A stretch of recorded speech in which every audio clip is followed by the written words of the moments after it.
Hello, everyone. I hope you're doing well today. I'm Elizabeth Corey. I'm the founder of Beating Trauma Doc. Today, we're going to do an inner parts overview. I feel like if we don't start with that foundation, it's much harder to figure out the little stuff, the details, the individual experiences and nuances that happen on a daily basis. So we're going back to the beginning. Look, the reason why I started talking about inner parts was because when I found my inner parts, it brought so much clarity to my journey, to what was happening in my life on a daily basis, to my emotional status. Everything made more sense when I started to realize that my system was actually being jostled around and kind of pulled back and forth between inner parts that existed in my system. So when I figured that out, it made things more simple. It gave me lots of clarity, but I will say that the concept itself can be quite complex. When we have shut down most of our emotions and body sensations because of our trauma, this is not an easy thing to do, to identify that there are parts, to identify the messages in our emotions, to identify that we have emotions at all. So I want to talk today about the inner part structure and how this works in general. And we're going to start off with a very high-level framework. Now, this is what I usually tell people when they first start working with me as clients on this journey. So I'll start with this overview.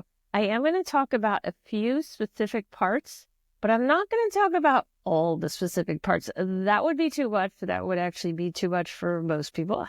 So we're going to talk about the three main categories of parts. And the first category of parts we're going to discuss is a group of parts I call the inner defenders. And I generally start with this group of parts. The reason is because they are often the first thing we find. On this journey, we're going to see them first. We're going to meet them first.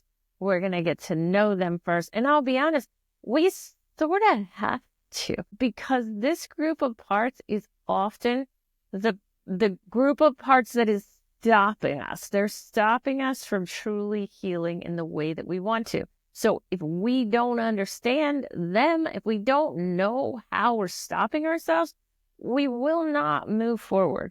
We will not go any further with the journey. We don't know how they are operating. Now, inner defenders are 90% driven by fear. They do have other emotions, and we'll talk about that on an individual basis when I talk about the three inner defenders I'm going to talk about today.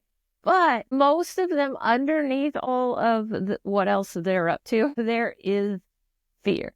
So we're definitely going to spend some time on that. So the first part, and I'll be honest, this is almost always the first part that I talk about, is the controller. Now, you will hear me talk about the controller on most of my videos. So if you have no idea what I'm talking about, my videos could become pretty confusing. So that's another reason why I wanted to do this overview, to give you a sense of what these parts are all about. I like to refer to the controller as the king of the defenders.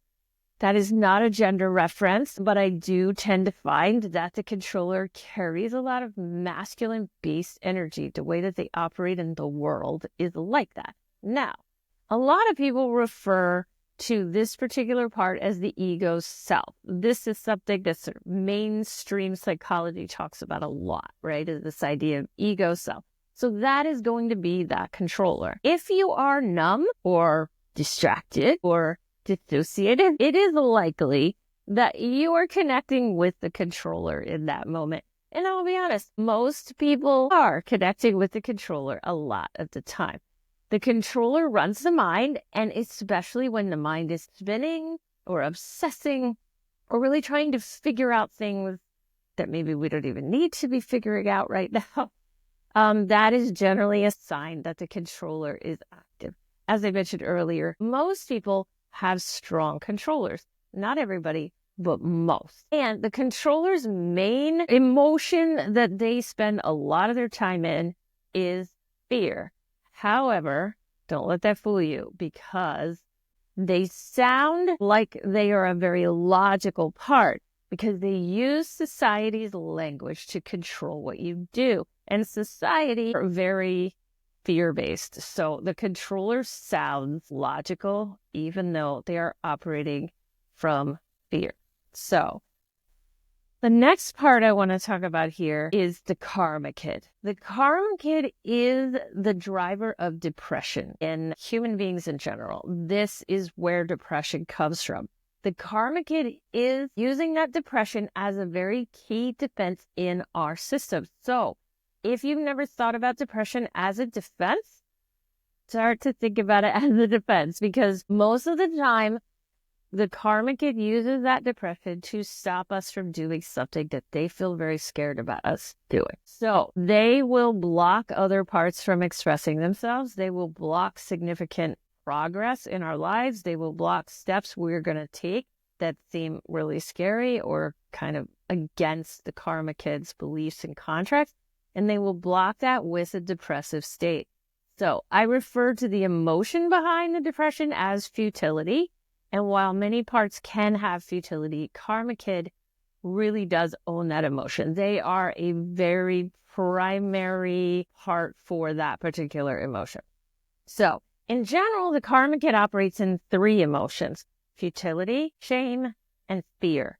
The fear is, again, at the foundation of this part. So when they're in the futility or in the shame, which often drives the futility, the fear is not far away. It's there. It's usually pretty close.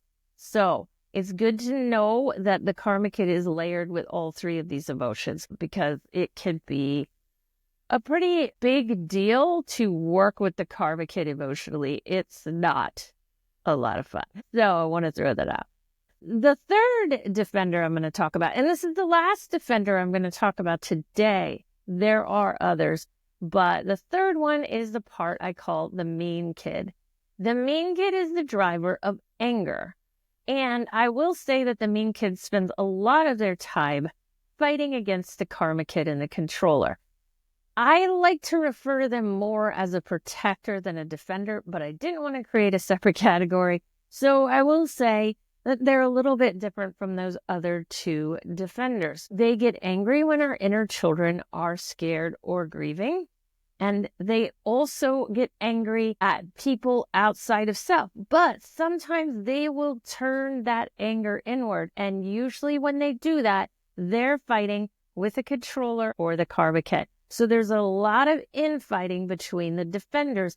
In many ways, the infighting between the defenders can look a bit like our family of origin and the roles that we're playing out in that family. Right? So you have that person in charge. Controller typically has power, probably coming from money. You have that person who may be more depressive in nature, which is going to represent that karma kid, and that person who may be more angry, who's going to represent that mean kid. And there's a lot of battling. There's a lot of battling that can go on between those 3 parts in particular. So that's a little about inner defenders. I will say that understanding the inner defenders is critical to our healing. As I mentioned earlier, if we don't know how we're stopping ourselves, then it's very difficult for us to move forward and get to know the rest of our system and the emotions and trauma and memories that we need to process in order to heal ourselves. So the next group of parts I want to talk about are the inner children. Now, to be fair, most of us know who an inner child is at this point. We've read the psychology stuff, right? The problem is a lot of times inner children are represented in mainstream psychology as just parts of us that need a little bit of care, maybe a teddy bear, maybe a swing on a swing, right? Nothing too significant. Just give them a little bit, like just recreate a little bit of that childhood and give them a little bit of what maybe they were missing. And I feel like that way of referring to inner children really does miss the mark, because inner children are the parts of us that hold a tremendous amount of loss. Now, I use the word loss because the inner children are just full of grief, and grief tends to come from loss. But the truth is, for most inner children, never actually had the thing they lost. They just had an idea of what it actually should have been, but they didn't actually have it. So I want to be really clear that this loss wasn't something we had and that we lost. It can be, and a lot of grief is about that. But in this case, many inner children never had any of what they needed. And that's because they experienced neglect or abandonment or abuse or a general lack of interest in their well-being or authentic selves. All of these things can create significant loss for those inner children. So I want to stress that. Now, the love seeker is an inner child. This is a specific part that I talk about. And I hate to say it this way, but they will come close to ruining our lives, attempting to get their unmet needs met. They will try to do that oftentimes from people who look a little bit too much like our family of origin. So when we let our inner children grieve, we are stopping a lot of probably pretty chaotic behaviors in our lives so that we can find, honestly, the peace that we've been looking for. So working with these inner children is really critical. The problem is that in working with these inner children, we often have to get past some pretty serious defender blocks. Again, going back to why we start with defenders, so that we can then get to these inner children the way that we need to.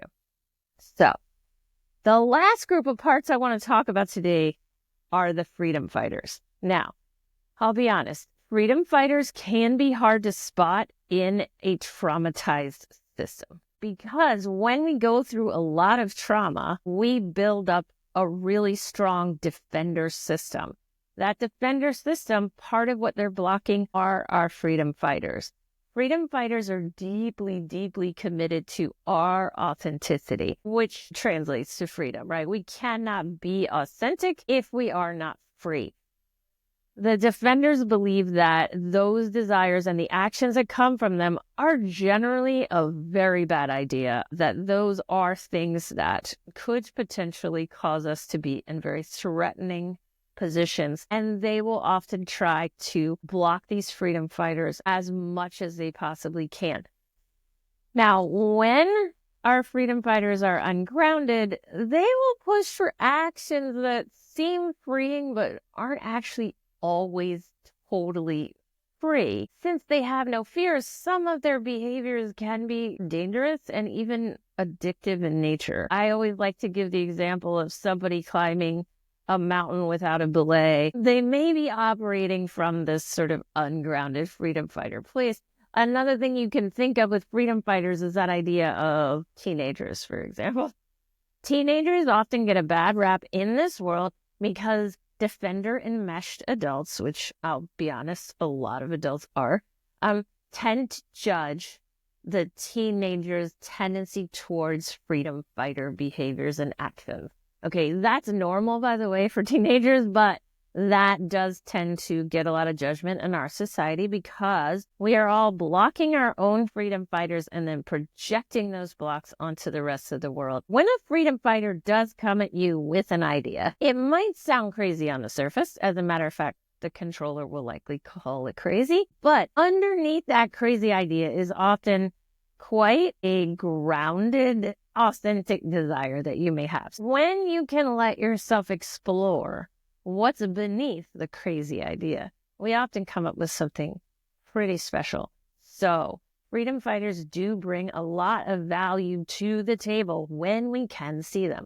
And I'm going to talk quickly about a couple of freedom fighters that you might notice first, because I'll be honest, there's a long list of freedom fighters. If you worked with me, you already know that there's different types of freedom fighters. They are often paired with a karma kid, sort of bringing in some of the difficulties between these parts. That is quite a battle that plays out. But I'm going to talk today about two in particular that I feel like we're going to see early on.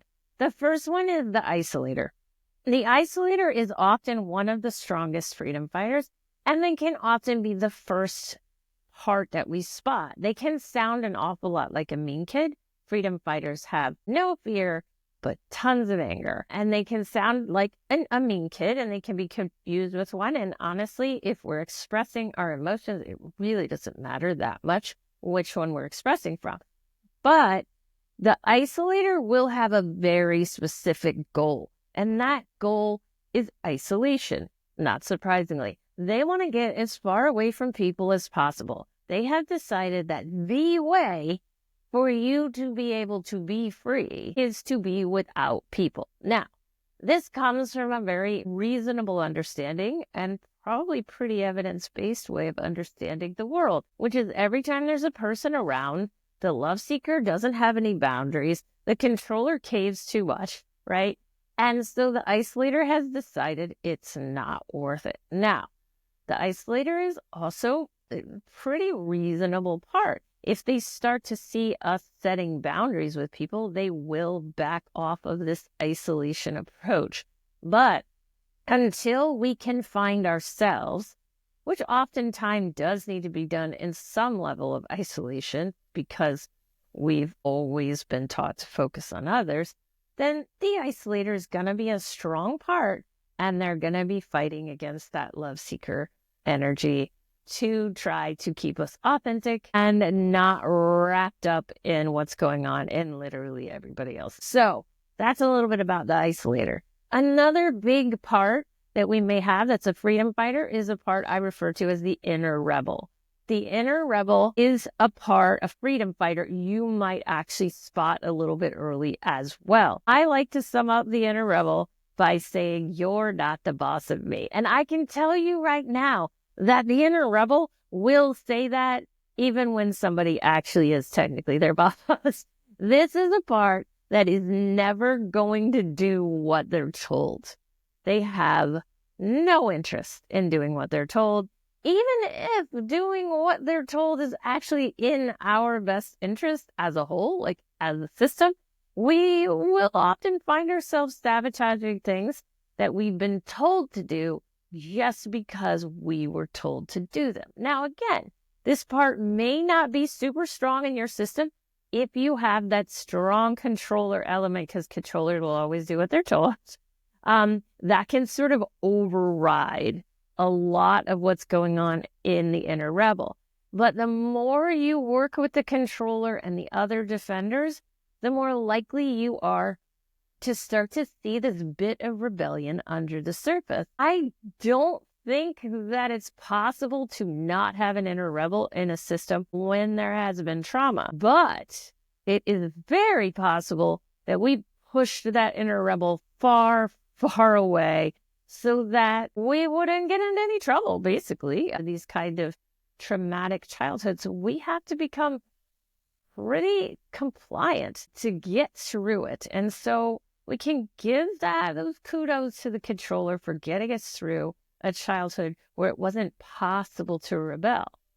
But now we may want to start embracing a little bit of that rebellion as a part of our healing journey. The next thing I want to talk about here are the dynamics between the parts.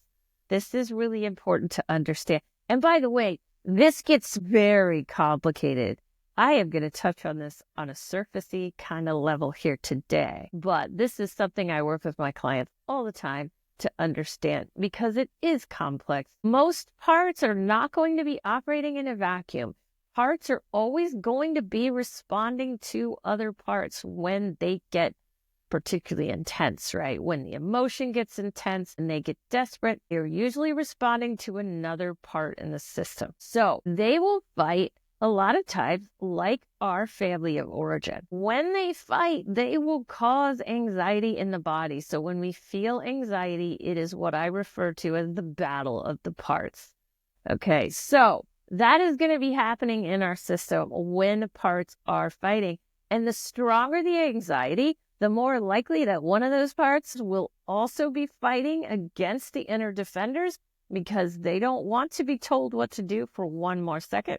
And usually the inner defenders have been telling them what to do for a very long time. In addition to that, the inner defenders will manipulate the inner children, again, they think they're doing the right thing. Usually they're going to take their manipulative strategies from family of origin. So these are patterns that they've seen their entire lives. Again, parts can be very evidence-based in their approach. They're doing things that they've been taught, and they're believing things that they have seen.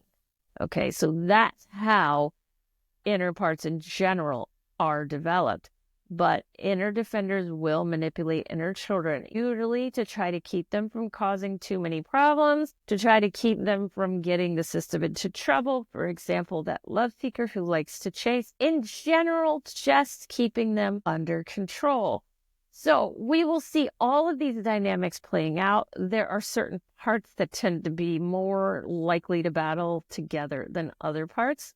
But just understanding the basics that when you are experiencing an inner part, there is likely another part nearby. That's really important on this journey. I'm going to say one thing about writing. I am not going to spend a lot of time on this today. It deserves its own live stream and may in fact get one. But writing is an extremely powerful way to draw emotions and messages out of our inner parts, out of the unconscious, which is often where the majority of our inner parts live, and into the conscious mind. Now, when I talk about writing, I'm talking about writing from parts, not writing about parts. This tends to be a bit of a confusing concept because most people have always written in a certain way, right? We edit our writing, we write stories, we write about things, about people. We may even write about emotion. That's actually pretty common. Like, I was angry today when this thing happened. That's writing about emotion, right? But here, I'm talking about writing from emotion. And when we do that, we are writing from inner parts. And we are pulling information from the unconscious and moving it into the conscious mind.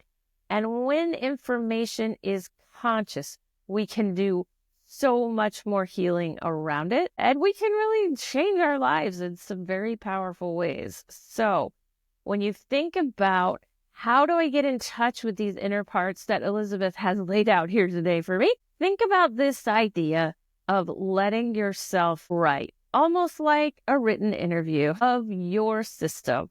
Get really curious about what's there and let the messages of these emotions come forward. I promise you, it will be such a powerful way of healing yourself from your trauma. And you will be doing a huge favor for your inner parts who have likely been sitting there kind of in the dark, stuck in the background, in the shadows for quite some time now. So thank you all so much for being here today.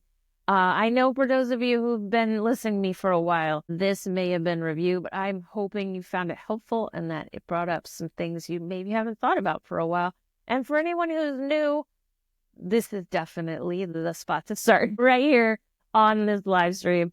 So thank you all so much. And I will be speaking to you next Tuesday on a different topic related to trauma healing. Thank you all so much. Bye.